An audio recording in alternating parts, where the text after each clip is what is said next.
আজ আমি তোমাদের সাথে শেয়ার করছি আমাদের ঘরের প্রতিষ্ঠিত মা কালীর মূর্তি।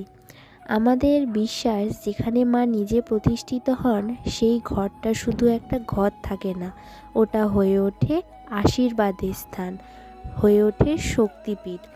আমার বাবার ইচ্ছা ছিল মা দুপাশে রামকৃষ্ণদেব এবং সারদা মা দুজনকেই রাখা হবে।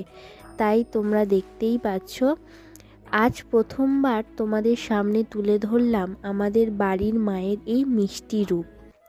যেহেতু শীত পড়েছে, আমাদের বাড়ির মাকে, মহাদেবকে, রামকৃষ্ণদেব, সারদামণি সকলকেই চাদর পরিয়ে রাখা হয়েছে। মা যেমন আমাদের খেয়াল রাখে, ঠিক তেমনই মায়ের খেয়াল রাখা আমাদের কর্তব্য, যাতে কেউ ঠান্ডায় কষ্ট না পায়।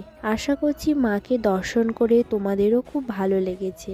আজ এতটাই, আবার দেখা হবে অন্য কোনো ভিডিওতে।